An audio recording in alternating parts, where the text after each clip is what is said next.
sobre algumas coisas que atraem a atenção de Deus para nós. Amém? Amém.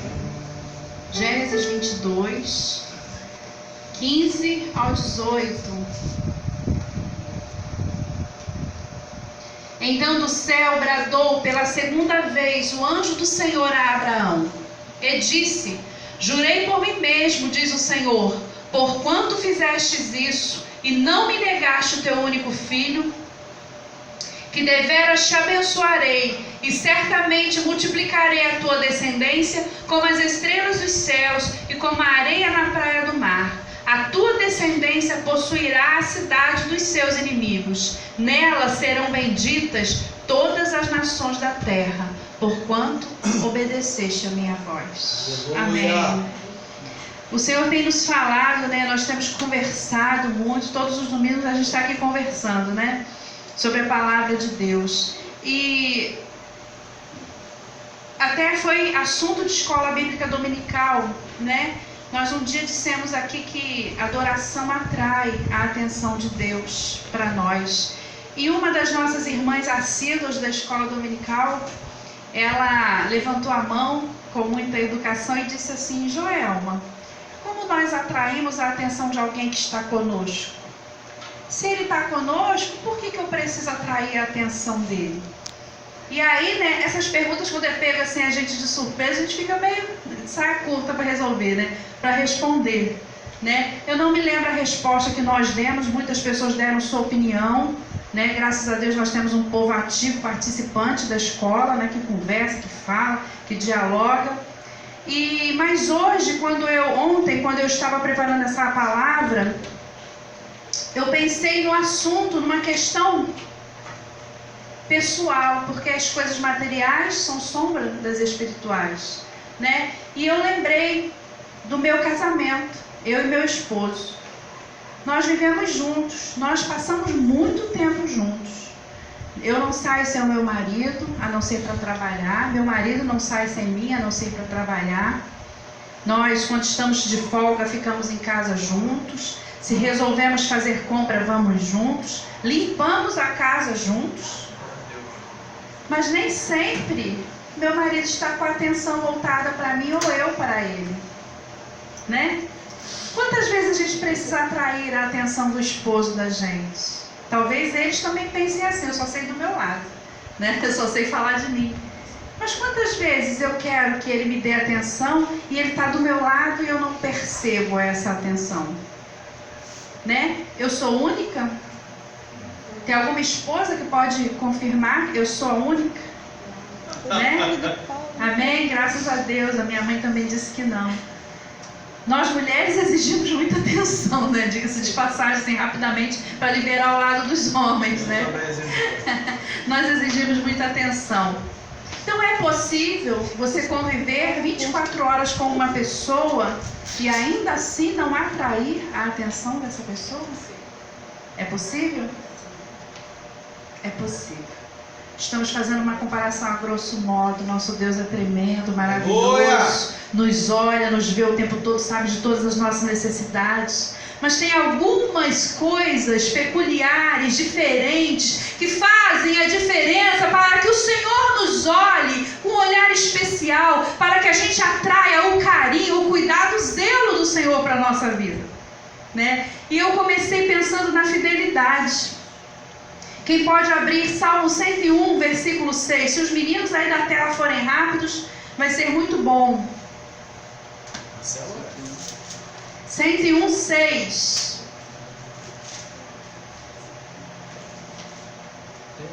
E meus olhos procurarão os fiéis da terra, para que estejam comigo.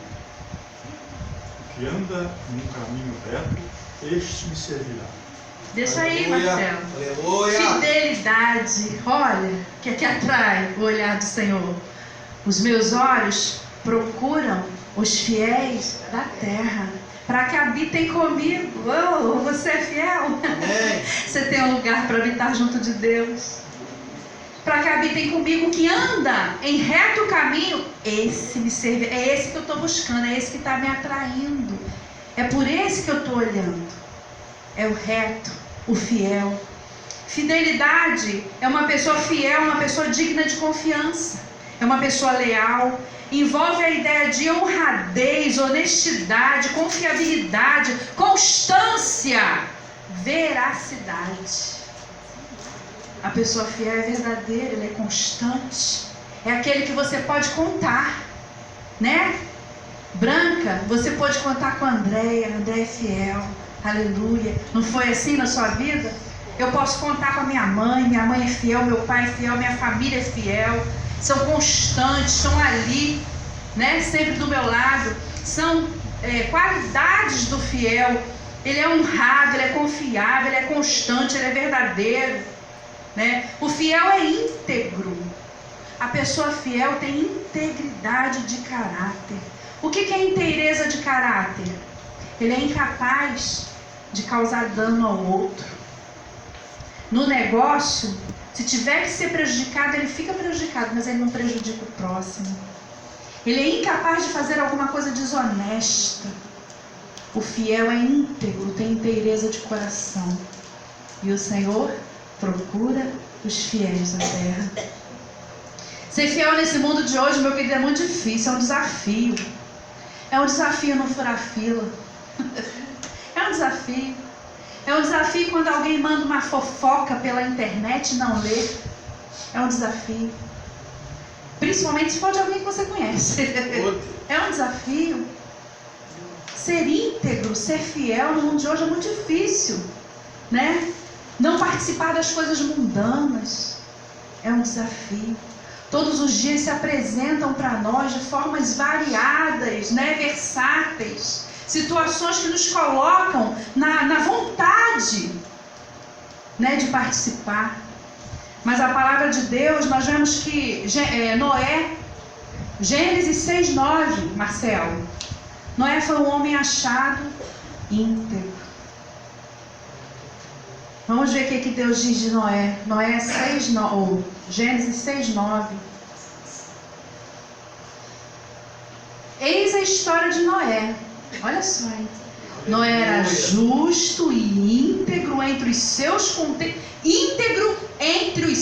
contemporâneos. Aleluia! Íntegro entre ímpios. Íntegro entre alguém que não tinha integridade. Íntegro numa nação que não servia a Deus. Íntegro. Noé andava com Deus. É possível? É possível? É possível. Noé era o quê?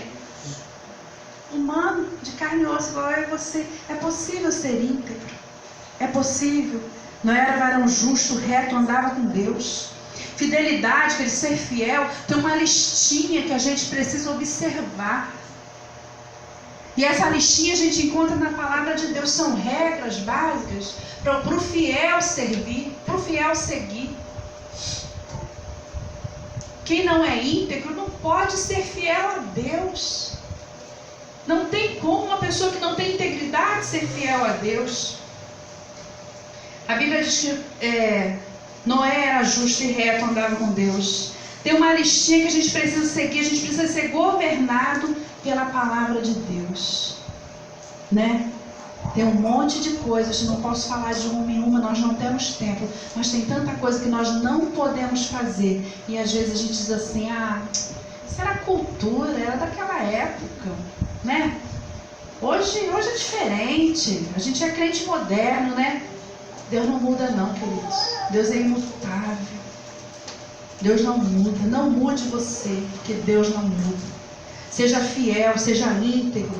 Respeite a palavra de Deus. Ande de acordo com os preceitos bíblicos, né? Tenha um caráter honrado. Seja a pessoa que o falar, seja sim, sim, não, não. Que a pessoa olhe para você e diga assim, naquele ali eu posso confiar, ele é confiável. O homem fiel a Deus é confiável, é diferente, é como Noé, é como Abraão. Tinha um diferencial, tinha alguma coisa neles diferente. O que era? Eles andaram certinhos, obedeciam a palavra de Deus, andavam para os preceitos bíblicos. Ser fiel também é ser santo, que tem tudo a ver com o que eu acabei de falar. Que ser santo é ser separado. A palavra santo quer dizer corte, separação. Isso me traz a ideia de quando uma fruta não está boa, um pedaço está ruim, o que a gente faz com ela? Corta. O ruim a gente joga fora, o bom a gente aproveita. Corte, separação, santidade é isso. Se tem alguém andando contigo que não está prestando, que ele corta do teu convívio, corta da tua vida, viu? Seja santo, porque Deus é santo. A palavra de Deus diz que Ele é santo e que Ele quer lidar com o povo santo.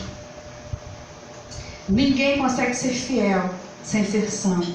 Sem santidade, sem fidelidade. Sem santidade não existe fidelidade. Nós podemos divagar aí por um monte de situações, né? Nós conversamos há 2 semanas, nós fomos a Angra e tivemos com um colega nosso. E ele estava muito infeliz, porque ele é apaixonado pela sua esposa e estava separado dela na época, não sei se hoje já voltaram.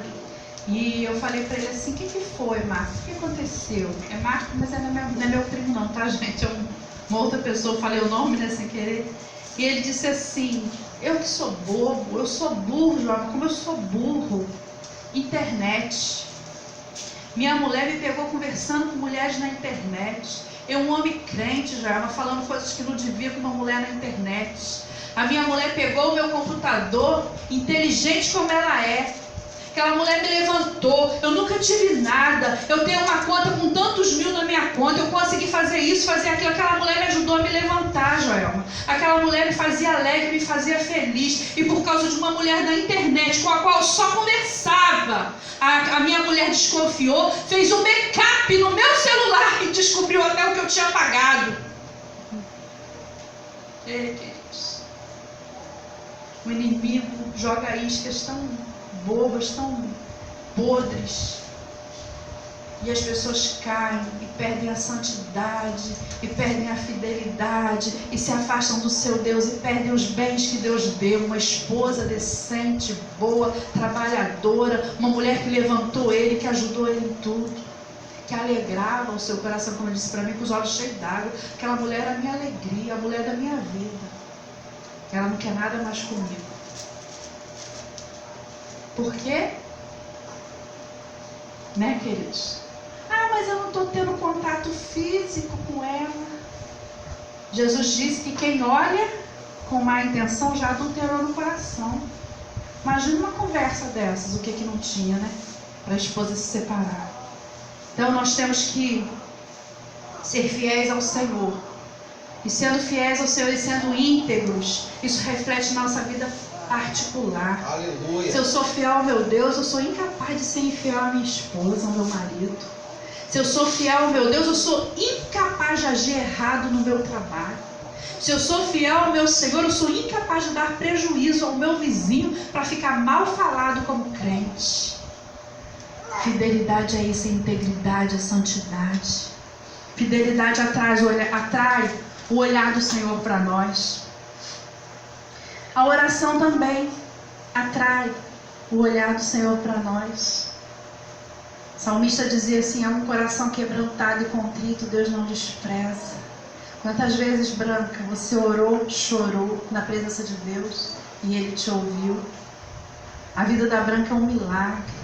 É um milagre não só pela cura da enfermidade, pelas formas que Deus foi colocando as ferramentas no caminho e tirando tudo que não viu. O inimigo colocou barreiras e o Senhor foi tirando, mas também pelas pessoas, Branca, que você passou a conhecer, que te deram força, que você passou a conhecer como amiga, e a fidelidade de Deus te mostra que você não está só. Amém. Que tem pessoas que te amam e que te abraçam e que às vezes não tem dinheiro no bolso, mas tem amor para dar, tem joelho para dobrar no meio da madrugada e falar com o Senhor a seu respeito. É assim que Deus faz com a gente. Eu tenho essa confiança no meu coração, que quando eu passo por uma luta, por uma necessidade, uma época dessa eu estava passando por uma luta, e eu falei com a irmã Leni, só com ela eu falei o meu problema e pedi para ela orar por mim. E ela, todos os cultos, dizia para mim assim, eu estou orando. E Deus me deu vitória. Aleluia. E Deus me deu vitória. E não passou muito tempo, Deus me deu vitória. A irmã Esmeralda, mãe da Daniele, fez isso também comigo. Querida, Deus mandou eu orar por você, eu estava precisando e Deus me deu vitória. A oração, queridos, atrai também a presença de Deus para nós, o olhar de Deus para nós. Quando a gente chora aos pés do Senhor, é certa a nossa vitória. Jesus ensinou isso em várias ocasiões. Jesus orava. Precisava Jesus orar? Vocês acham, né? Jesus orar para as pessoas ouvirem? Ele era um com o Pai, um com o Pai. Tudo que ele sentia, que ele pensava, Deus também. Eles estavam em contato ali, uma coisa de outra dimensão. Mas ele orava publicamente para nos ensinar que é necessário falar com o Pai. Deus tem muitas formas de falar com você. Deus usa a irmã para dizer para você alguma coisa. Deus usa a palavra dele. Deus usa uma situação para você entender que não é dele ou que é dele, alguma determinada coisa. Mas você não. Você só tem um jeito de conversar com Deus. É orando. E a sua oração sincera, humilde, com o coração quebrantado, colocando Deus no lugar dele que é superior, que é todo poderoso, e que se colocando no seu lugar de filho, daquele que depende, a sua oração atrai a atenção de Deus. Daniel da palavra de Deus, da Bíblia, a Bíblia diz que ele cuidava de 40 províncias, né? É fácil cuidar de 40 províncias? Você acha que é fácil? Administrar 40 províncias? Você conseguiria administrar uma? Trabalho numa escola que tem 700 crianças, um monte de gente na direção, e a minha área eu ainda deixo a desejar, porque eu às vezes não dou conta de fazer tudo que é para eu fazer. Vou lá todos os dias, 8 horas por dia. Imagina uma província, 40 províncias. Daniel tinha tempo de orar. A palavra de Deus diz que 3 vezes ao dia Daniel se colocava no seu quarto. Tinha uma janela lá, que dava para Jerusalém. E ele ali se prostrava e orava ao Senhor 3 vezes por dia. Daniel tinha tempo para orar, administrando 40 províncias. Detalhe, eram províncias que distavam uma das outras, às vezes 500 quilômetros. Imagina isso. Não tinha internet, não tinha carro, automóvel, nem avião, helicóptero, que é o que os nossos administradores, os políticos usam, né, para estar indo de um lugar para o outro. Era cavalo, querido, era charrete, sei lá o que, era lento.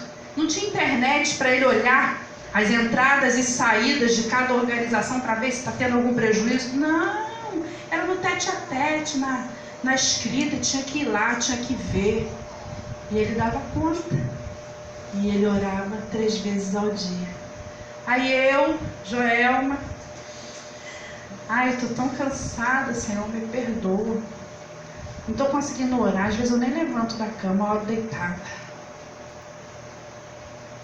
Ou sentada, às vezes eu sento para orar. E oro na igreja. Eu oro muito porque meu marido é um homem de oração, graças a Deus. Meu marido não levanta da cama e nem deita sem orar. E ele ora comigo, ele me chama para orar e me espera para orar. Mas não é uma coisa natural minha não, queridos, é dele. Graças a Deus pela vida dele na minha vida, por esse homem de oração que Deus colocou na minha vida.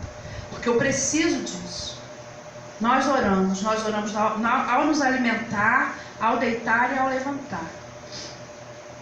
Mas a gente precisa orar mais.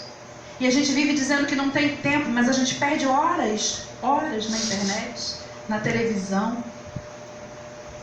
horas em reuniões familiares. Às vezes a gente perde tempo remoendo tristezas, pensando naquela pessoa que magoou a gente, relembrando e refurando e reventando de novo, quando a gente podia substituir tudo isso por uma oração.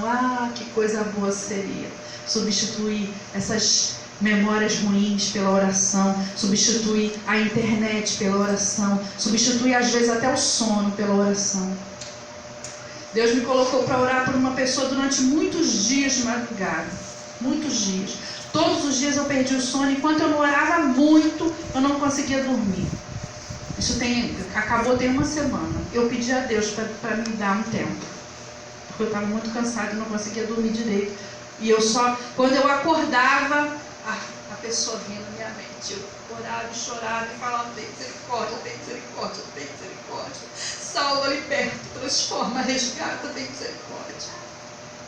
E eu perdi o sono para orar por essa pessoa durante muitos dias. E eu estava cansada, esgotada. Chegava em casa, caía na cama, bum, desmaiava. Várias vezes perdi a hora. Aí eu falei: Senhor, tem misericórdia de mim, deixa eu dormir uns dias, eu não estou aguentando. Diante de Deus eu falei isso para o Senhor. Eu estava muito cansada, eu ficava no serviço cansada. Mas por quê? Porque eu não estou separando o tempo certo para orar pelas coisas necessárias. A oração, querido, faz o Senhor olhar para você. Atrai o olhar de Deus. Já passei do meu tempo, vou terminar. A liberalidade também atrai o olhar do Senhor para você. O que é liberalidade? Ser solícito, mas é repartir, é o dom de repartir, de dar, de doar. Temos sido generosos. Às vezes já em casa chega muita coisa para dar para as pessoas, né, mãe? E já sabem, né, que a esposa do pastor está sempre, né? Aí manda. Minha mãe, queridos, Deus abençoe minha mãe, sabe? Deus abençoe a minha mãe cada vez mais rica e poderosamente. Minha mãe tem um coração maravilhoso. A minha mãe pega as roupas, às vezes a roupa vem rasgada, furada, arrebentada. Minha mãe fala assim: isso não. Não serve para mim, não serve para mais ninguém. Não vou dar um troço rasgado, manchado. Quando a roupa está boazinha e tem uma mancha, ela fica dias limpando aquela roupa para dar para alguém. E bota para quarar, e joga um vênice, e bota no sol, e limpa. Ela só dá se ficar bonita, se ficar boa, se der para ela usar. Se ela olhar e disser assim: se eu posso usar, alguém pode também. Se tiver um rasgadinho, uma descosturadinha, ela vai lá e costura. Se tiver sem botão, ela vai lá e coloca o botão, mas ela não dá nada ruim para ninguém. Como está a nossa generosidade? E vamos falar da casa do Senhor. A sua liberalidade no dar na casa do Senhor. Como tem sido a sua oferta? É do que sobra? Ou você tem uma intenção de ofertar e separa para o Senhor uma oferta decente, generosa, para aquele que tudo te deu, para a casa do Senhor dos Senhores? Para abençoar pessoas num lugar que você é tão abençoado. Como tem sido a sua liberalidade na casa de Deus, com os seus dízimos, com as suas ofertas? Liberalidade atrai o olhar de Deus para você. Abraão dizimava quando ainda não era instituído o dízimo. Abraão era tão liberal, tinha tanta liberalidade, que Deus disse para ele assim: Abraão, eu quero teu único filho. Acabou, quero seu único filho. Abraão não chorou, não reclamou, não falou nem com a mulher, que era capaz da mulher mover os céus e a terra para não deixar ele levar.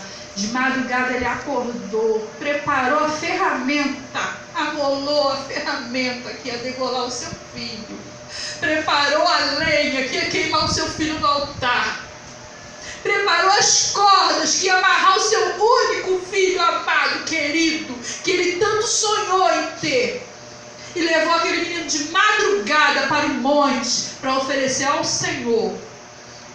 Ele tinha uma fé inabalável que aquele Deus podia ressuscitar seu filho dos mortos. Ele tinha obediência e liberalidade de dar para aquele que tudo lhe deu o que ele tinha pedido, que era o seu filho. E qual foi a resposta de Deus para Abraão que nós lemos? Abraão, você não me negou teu único filho. Eu vou te fazer rico. Tu vai herdar todas as nações da terra. Tu vai ser o cara. Tu vai ser o pai dessa nação. E em ti serão benditas todas as nações da terra. E o que nós somos hoje? Você é a prova de que toda nação é bendita em Abraão. Porque você é filho de Abraão por herança. Deus te fez filho de Abraão. Nossa nação foi bendita por causa de Abraão. Louvado seja Deus.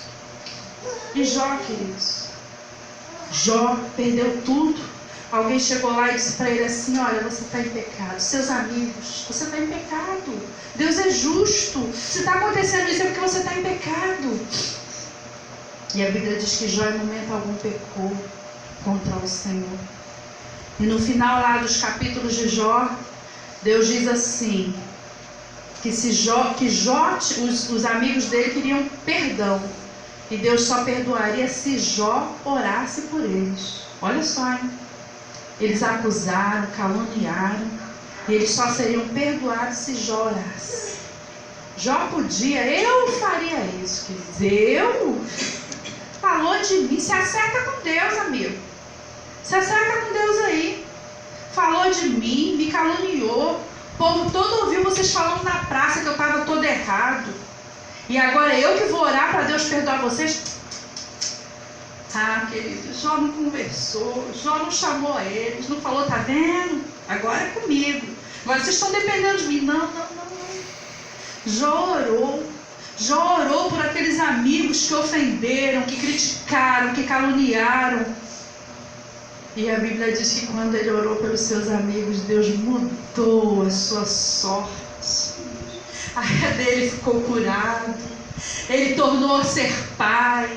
Ele tornou a ser rico em dobro. Tudo que ele tinha. Liberalidade, generosidade. Atrai o olhar de Deus para você. Eu não sei o que eu faria, queridos. Essa semana eu fui alvo de um golpe, né, desses caras que ligam para dizer que o filho da gente está sequestrado. E eu fiquei muito desesperada. Meu marido é muito racional e ele foi lá e ligou logo para o Gessé, porque o chorão lá em casa é o Gessé. E eu ouvi a voz direitinho do Gessé. Sabe? Mãe, me ajuda, eu tô todo machucado, mãe, eles me arrebentaram todo, mãe, eu sofri um assalto, tô todo machucado. Meu filho, onde você tá? Fala pra eu te buscar. Não, mãe, eu tô num carro com 3 caras com uma arma apontada na minha cabeça. E eu, naquele momento, queridos, eu não sabia o que fazer. Aí uma pessoa pegou o telefone e falou comigo: senhora, eu quero 150 mil reais. E eu falei: moço, eu sou pobre, eu não tenho esse dinheiro, quanto a senhora tem? Quando eles falaram quanto a senhora tem, o Lierte já estava com o Gessé na linha. Aí o Lierte falou para mim: o Gessé está em casa. Aí eu virei para ele e falei assim no telefone: ô meu filho, por que você faz isso, meu filho? Eu sou uma mãe. Isso não se faz, meu filho. Isso não se faz com uma mãe, meu filho. Meu filho, eu não vou te entregar para a polícia, não vou dar o número do seu telefone para alguém atrás de você, não vou não, meu filho, eu vou fazer muito pior. Estou te entregando agora nas mãos do Deus Altíssimo. Você vai se ver com Deus. E ele ficou assim: ô moça! E eu desliguei. Eu até falei com o Liette assim: esse deve ser filho de crente, porque eu acho que ele ficou com medo. Cadê a minha generosidade? Querido, é tão difícil ser generoso, ser liberal, ter liberalidade. Eu podia ter falado de Jesus para aquele homem no telefone, mas eu fiz uma oração dita contrária, né? E ele entregar ele na mão de Deus. A adoração também atrai o olhar de Deus para você. Mas eu quero te dizer que a adoração não é muito aquilo que a gente acha que é. Hoje nós cantamos um louvor aqui de manhã muito antigo. Para construir um palácio para Deus, é preciso orar sem limites, adorar com atitude, adorar com consciência, adorar é uma virtude, adorar é minha essência. Para construir um palácio para Deus, é preciso amar sem limites, adorar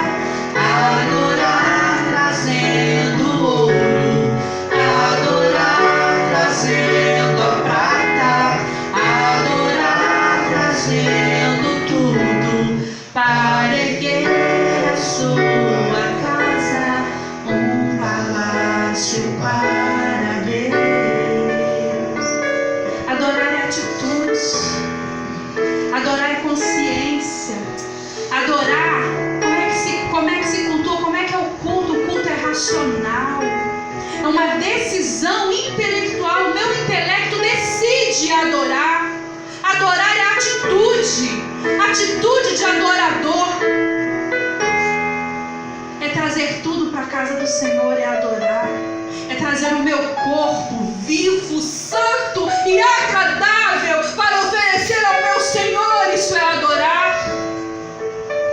Adorar é cantar, é louvar, é ter reverência na hora da palavra. Adorar não é vir para a igreja reparar na roupa que o irmão está vestindo, na forma como a irmã sentou, no que a irmã diz.